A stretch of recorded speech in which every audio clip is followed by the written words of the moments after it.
ማዕበሉን በፍጹም እንዳታዩት። ምክንያቱም ከፊት ብርሃን ነው፣ ተስፋ ነው። እግዚአብሔር ተከፈት ካለ የማይከፈት ነገር የለም። ኤፍታህ።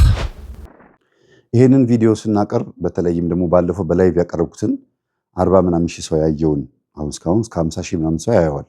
ያንን ቪዲዮ ስናቀርብ በሶስት ወገን የተከፈሉ ሰዎች ናቸው ያሉት። አንደኛ የእህታችን ቤተሰቦች፣ ሁለተኛ የእሱ ጓደኞች፣ የመነኩሴ የተባለው ቄሱ ጓደኞቹ እዛው አካባቢ የሚያገለግሉት፣ ሶስተኛ ደግሞ ኮሜንት ላይ ያሉ ሰዎች ወይም ደግሞ ከዚህ ከሁለቱ ነፃ ሆነው ኮሜንት የሚጽፉ ሰዎች ናቸው። ለሶስት የተከፈለው ምንድነው? ቤተክርስቲያንን አስበን ለቤተክርስቲያን ተቆርቆረን ንጉሥ ዳዊት የቤተ ቅናት አቃጠለኝ እንዳለው እኛም የቤተክርስቲያን ነገር አንገብግቦን ያወጣናው መረጃ ልክ ገበና እንደማጋለጥ ለመናፍቅ አውጥቶ እንደማጋለጥ ምናምን አድርጎ የቆጠሩ ሰዎች ነበሩ። በኮሜንት ላይ አለ። አሁንም ገብታችሁ ማየት ይቻላችሁ። ግን የሚገርማችሁ ነገር ይሄ ጉዳይ በእኛ ሚዲያ በእኛ ዩቲዩብ ብቻ ነው ወይ ያለው? እኛ ዩቲዩብ ላይ ብቻ ነው ይሄን ነገር የምንናገረው?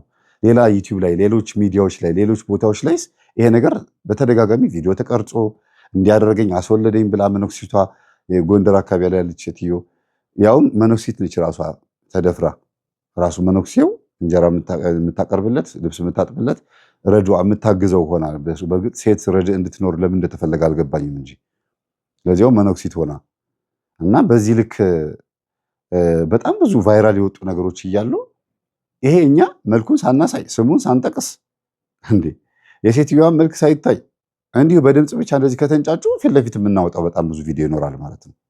እንመጣበታለን። ከዛ በኋላ እኔ ለሃይማኖቴ ብዬ ልታሰር ቅዱስ ጴጥሮስ እንደተናገረው ስለ ምድራዊ ስለ ከንቱ ነገር ስለማይረባ ነገር ከምትታሰሩ ወይም ከምትንገላቱ ከምትሰቃዩ በሃይማኖት ጉዳይ በመንፈሳዊ ጉዳይ ስለ እግዚአብሔር ቃል ስለ ክርስቶስ ቃል ብትታሰሩ ብትንገላቱ ብትጎዱ ይሻላል ብሎ እንደተናገረው በዛ በኩል መከራ ብቀበል ደስ ይለኛል። አንደኛ ምንኩስና ማለት ምድራዊ መልአክነት ነው። ዓለምን ትውት አድርጎ ወደ ገዳም ወደ በዓት ገብቶ ለኢትዮጵያ ለሕዝቡ ለራስ ማልቀስ አቤቱ ማረን ማለት እንደነ ነብዩ ኤልያስ እንደነ ነብዩ ኤልሳ መለየት እንደ ሐዋርያት መለየት ብትችሉ ቅዱስ ጳውሎስ አግቡ ማን እንደኔ ሆኑ ካልቻላችሁ ግን አግቡ እንዳለው ቢቻል እንደ ቅዱስ ጳውሎስ ለመሆን የሚቻልበት ብህትውና ነው አይደል? ብትችሉ እንደኔ ሆኑ አለ ቅዱስ ጳውሎስ። እንደኔ ባህታዊ ሆኑ አለ። ካልቻላችሁ ግን አንዲት ሴት የአንድ ባል ትሁን ሚስት ትሁን፣ አንድ ባል ደግሞ የአንዲት ሴት አንዲትን ሴት ይዞ በቃ በትዳር ይጽና ብሎ ተናገረ። ስለዚህ ቢቻል እኛ የምንፈልገው ምንድነው? ምንኩስና የሚባለው ነገር በቤተክርስቲያን በአጠቃላይ በከተማ ላይ ተበላሽቷል፣ ጎድፏል። ህዝቡ እንዲጠነቀቅ ነው። ጸበል ሊረጩ የሚምጡ በእርግጥ መነኩሴ ከተማ ውስጥ የንስሐ አባትም መሆን አይችልም፣ ምንም ማድረግ አይችልም። እዛው ገዳምም ራሱ ግን በዚህ ልክ እያጭበረበሩ ያሉ ሰዎች አሉ። በየደብሩ ደርሶኛል። በጣም ብዙ ቴሌግራም ላይ በጣም ብዙ ነገር የደረሰኝ ለጊዜው ያዝ ያደረኩት የአንዱ ሰው ትምህርት የብዙ ሰዎች ህይወት መለወጥ ይችላል ብዬ ስለማስብ ነው። የአንድ ሰው ህይወት የዚህ ፕሮግራም ዋና ዓላማም የዩቲዩብም ዋና ዓላማም ወይም ይህን ቪዲዮ ያቀረብንበት ዓላማው ሰዎች ከዚህ ሰውዬ ተምረው ሌሎቹም ካህናት፣ ሌሎቹም መነኮሳት፣ ሌሎቹም እንዲህ አይነት ችግር ያለባቸው አገልጋዮች ደንገጥ ብለው ከስራቸው እንዲመለሱ እንጂ የማጋለጥ ስራ የገንዘብ ሽቀላ ወይም ደግሞ ይሆን ሌላ ነገር ቢሆን ኖሮ እንደዚህ አልነበረም የማቀርበው። እንዴት እንደማቀርበውና እጄ ላይ ያሉት መረጃዎች በየቀኑ እንዴት እንደምዘረዝረው ነው የነበርኩ የማውቀው። ስለዚህ ተወኝ፣ ልጆቼን ላሳድግበት ልጆቼን ስጠኝ፣ አንተ ወደ ገዳምህ ግባ ብላ በአመት ከሰውየው ጋር ትጣላለች እቺ ሴትዮ ከዚህ መነኩሴ ተብዬው ጋር ማለት ነው። ልጆቹን እንዲጨፍሩ እስክስታ እንዲሉ አታድርጋቸው፣ እኔ እያስጸለይኳቸው ነው ስትለው የእሷ ተቃራኒ ካረገ ሰንበትን ጾምንና ግዝት በዓላትን ሽሮ ከእሷ ጋር እንደፈለገ መሆን የሚፈልግ ከሆነ እቺ ሴትዮ መቁረብ እየፈለገች ክርስቶስ ራበኝ ጠማኝ ስጋው ደግሞ ራበኝ ጠማኝ ብላ እየተናገረችው ከመስመር የሚያስወጣት ከሆነ ኦርቶዶክስ ነው ይሄ ሰውዬ? እውነት ክርስቲያን ነው? ኦርቶዶክስ ክርስቲያን ነው? አገልጋይስ ነው? ተውት ክርስቲያን የሚለውንና አገልጋይ ነው በትክክል እውነት ማይክራፎን ጨብጦ ምዕመናን እንግዲህ እግዚአብሔር እንደዚህ ብሎ የሚያስተምር ሰው ነው ይሄ ሰው? መስቀል ይዞ የሚያሳልም ነው? ቆቡን ማውለቅ የለበትም አይደለም? የምንኩስናውን የክህነቱን ቆብ ፎቶን ባሳያችሁ እኮ የክህነት ቆብ ነው ያለው። አሁን ላይ ለምን ተው ብለዋለች? ተው ብለው ማለት ነው። ግን እያደረገ ያለው አሁንም ራሱ እያደረገ ያለው ነገር ትክክል ስላልሆነ አካሄዱ ትክክል ስላልሆነ ማሳለምም ንስሐ መስጠትም ማጥመቅም መቀደስም ማቁረብም አትችልም። አንተ አይገባህም። በቃ ወደ ገዳምህ ግባ። አንተ እንደዚህ አይነት ሰው አይደለህም። ቦታውን አታርክሰው ነው ያለችው። ይሄ ደግሞ መመጻደቅ አይደለም፣ ለእግዚአብሔር ቃል መመካት ነው፣ መቆርቆር ነው። ራስን ከፍ ከፍ ማድረግ አይደለም። ራስን ከፍ ከፍ ማድረግ ማለት እኔ ጻድቅ ነኝ፣ እኔ ትክክለኛ ነኝ፣ እኔ ኃጢአት የለብኝም ማለት ነው መመጻደቅ። አንተ ኃጢአተኛ ነህ ማለት ነው። ግን እዚህ ነገር ውስጥ የከተትከኝ አንተ ነህ። አሁንም መልዕክቱን ቀጥታ እያስተላለፍኩ ነው ያለሁት። እዚህ ነገር ውስጥ የከተትከኝ አንተ ነህ። መጀመሪያ ከ10 ዓመት በኋላ ስታገኘኝ ትዳር አለሽ ወይ ብለህ ጠየቅከኝ። አዎ አግብቻለሁ። አግብተሻል ስትለኝ አዎ አግብቻለሁ አልኩህ አይደል የምትለው ሴትዮዋ። ጓደኛዬ ግን አላገባችም አለች። ሌላ ባል የምታመጣላት መስሏት፣ ሌላ ሚስት ከሌላ ሰው ጋር የምትድራት መስሏት፣ ሚስት የምትሆን መስሏት፣ ለካ አንተ ነበርክ የምታገባት። ከዛ ደግሞ ሁለተኛ ማታለል ደግሞ የፈጠርክባት። ይሄ የመጀመሪያው ማታለል ነው።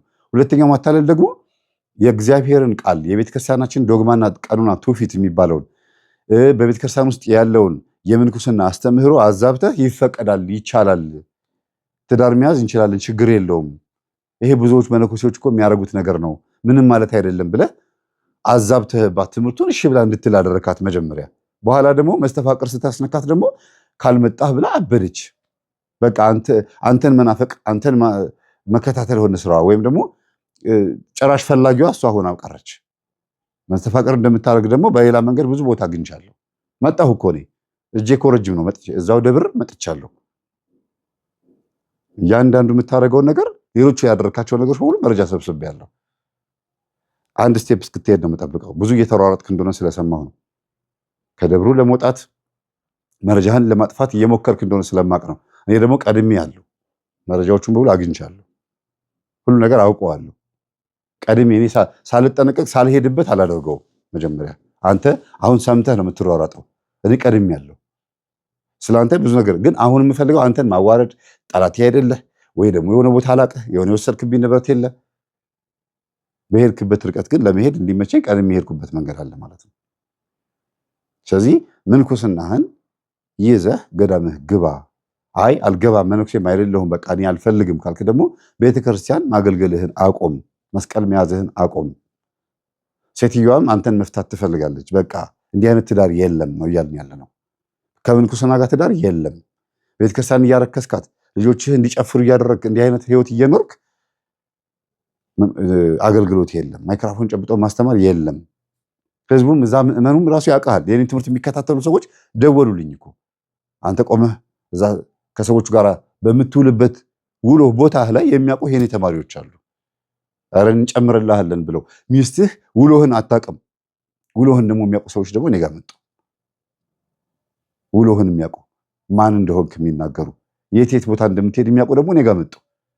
አይደለህም አንተ ጓደኞችህም ጭምር። እኔ ግን ይሄን ነገር ማወጣው ቀን አለኝ።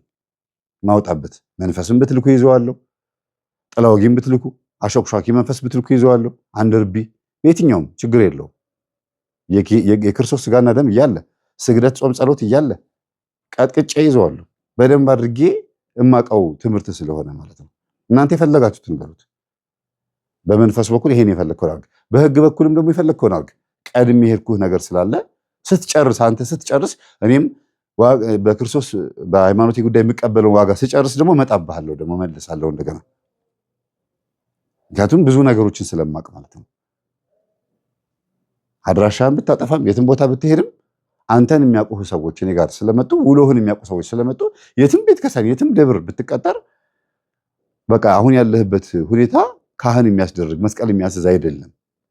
ውጣና ኖርማል ህይወት ኑር ነው እያልን ያለ ነው። እና በአንድም በሌላ መንገድ ቤተክርስቲያን እንዲህ ያሉትን አገልጋዮች ትቃወማለች። ይሄ ለቤተክርስቲያንም ጭምር ነው እየተናገርኩ ያለሁት። እኔ ምንም መሆነው ነገር የለም። ለቤተክርስቲያንም ጭምር ነው እየተናገርኩ ያለሁት። የብዙ መነኮሳትና ካህናት ሚስጥር እኛ ጋር እየመጣ ነው። ደብተራዎች በተለይ እያፈዘዟቸው እያደነዟቸው ሰንበት ተማሪዎችን በሙሉ ይዘው አግተው እንዴት እንደሚያደርጓቸው ብዙ ነገር ሰምተናል። አሁን ግን እሱን ማውጣበት ጊዜ አይደለም። ቤተክርስቲያን መከራ ውስጥ ናት ያለችው፣ ችግር ውስጥ ነች ያለችው።